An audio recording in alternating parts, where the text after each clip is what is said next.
Morning students, welcome to Shiv Bio classes. Today we continue class 9th. Our topic is Golgi apparatus. This topic is from chapter The Fundamental Unit of Life. Clear?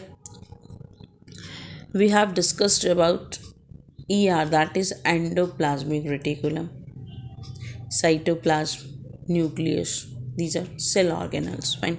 Today we will discuss about Golgi apparatus. Fine. This was discovered by Camillo Golgi. This was discovered by Camillo Golgi, and its name is Golgi apparatus. This structure name is Golgi apparatus. See, this phase is known as cis phase. This phase is known as cis phase, and this one is known as trans phase. The upper one is cis phase, like this, and like this. This is trans phase. Fine. अब देखो Golgi apparatus क्या करेगा. It carries material synthesized by the ER and send this material to different part of the cell. जिसका function क्या होता है कि जो भी एंडोप्लाज्मिक रेटिकुलम तो क्या देता है, चैनल देता है कि न्यूक्लियस से साइटोप्लाज्म कैसे जाएगा. ठीक है. और गोल्गी apparatus क्या देता है, ये स्टोर करेगा जो भी मटेरियल ईआर से लेगा. ईआर से लेने के बाद उसको स्टोर करेगा, चेक करेगा, पैकिंग करेगा, उसको पहले मॉडिफाई करेगा, फिर उसकी पैकिंग करेगा, पैकिंग करने के बाद स्टोर करेगा अपने पास कि जब भी साइटोप्लाज्म को या सेल के किसी भी पार्ट को नीड होगी तो उसको देगा. ये इसका फंक्शन है. क्लियर. मैंने क्या बताया, गोल्गी apparatus में ये फेस जो होता है इसको बोला जाता है सिस फेस, और इस फेस को बोला जाता है ट्रांस फेस. ठीक है. तो फिर इसमें क्या है, सबसे ऊपर क्या है, इनकमिंग ट्रांसपोर्ट वेसिकल. ये मटेरियल को सेंड करता है वेसिकल की फॉर्म में. एंडोप्लाज्मिक रेटिकुलम न्यूक्लियस से ले आया है मटेरियल. अब गोल्गी apparatus क्या करेगा, अब गोल्गी apparatus किसको देगा, सॉरी ईआर क्या करेगा, इसको सेंड कर देगा, ये अपने पास लेके आएगा. ये क्या है, दीज आर स्टैक्स. ये स्टैक नज़र आ रहे हैं आपको. These stacks are known as cisterns. इनको हम क्या बोलते हैं, सिस्टर्न्स. CISTERN S सिस्टर्न्स. और जब मैं माइटोकॉन्ड्रिया पढ़ाऊंगी उसमें सिस्टर्न नहीं प्रेजेंट होता है, NAE. क्लियर. याद रखना, एक क्वेश्चन पूछा जाता है गोल्गी apparatus में सिस्टर्न्स प्रेजेंट होते हैं. ठीक है. और उसमें क्या है, सॉरी, उसमें क्रिस्टे प्रेजेंट होते हैं.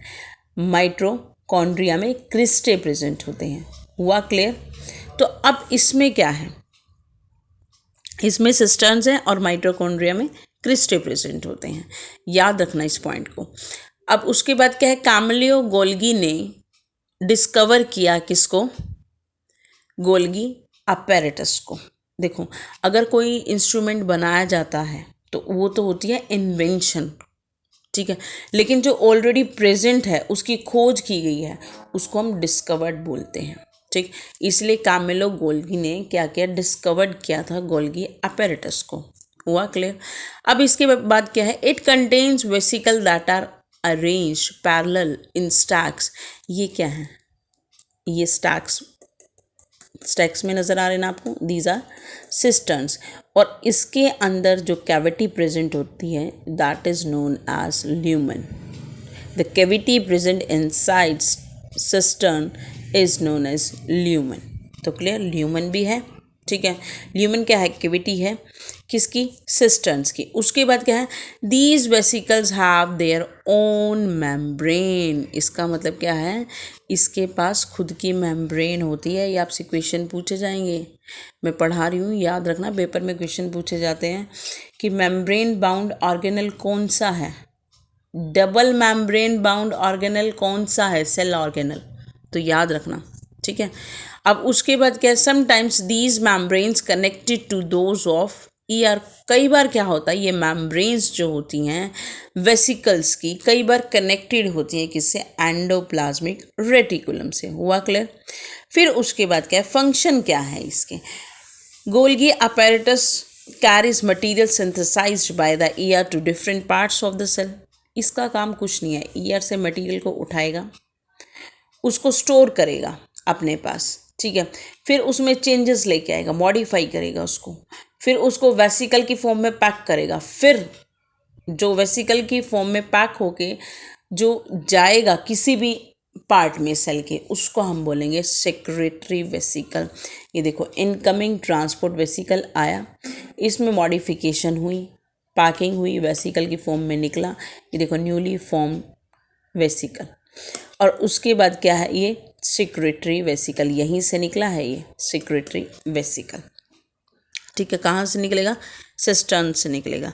तो याद रखना, ईआर का तो काम होता है कि चैनल प्रोवाइड करना, न्यूक्लियस से साइटोप्लाज्म तक कुछ भी मटेरियल लेके आना, लेकिन गोल्गी अपैरेटस क्या करेगा, उसको स्टोर भी करेगा, मॉडिफाई भी करेगा, पैकिंग भी करेगा उसको वेसिकल की फॉर्म में। बस इतना याद रख लो, ये बहुत है आपके लिए।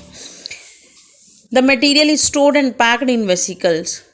फॉर्मेशन ऑफ कॉम्प्लेक्स शुगर, इसमें किसका फॉर्मेशन होता है, कॉम्प्लेक्स शुगर का। सिंपलर जो शुगर होती है उसका कन्वर्जन होता है कॉम्प्लेक्स शुगर में, और साथ के साथ लाइसोसोम का फॉर्मेशन होता है, ठीक है। लाइसोसोम बहुत इम्पॉर्टेंट सेल ऑर्गेनल है, किसका, सेल का। अब ये क्या है, लाइसोसोम है, इसमें ये क्या है, हाइड्रोलिटिक एंजाइम्स हैं, दीज आर हाइड्रोलिटिक प्रोटीन्स और एंजाइम्स। हुआ क्लियर।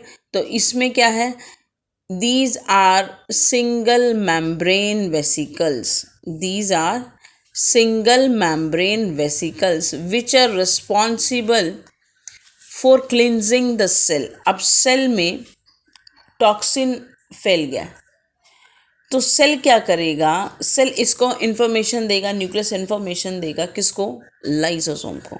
लाइसोसोम के पास इन्फॉर्मेशन आई कि अपने आप को किल कर दो। सेल पहले क्या करता है, अपने आप को बचाने की कोशिश करना, लेकिन उसको अगर लगता है कि मैं दूसरे सेल्स को भी हार्म करूंगा तो लाइसोसोम को कमांड देता है।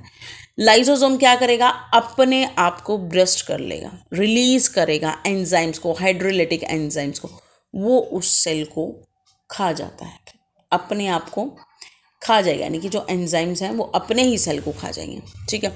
तो they can digest any foreign material such as food, bacteria, even the worn out cell organelles. हुआ क्लियर।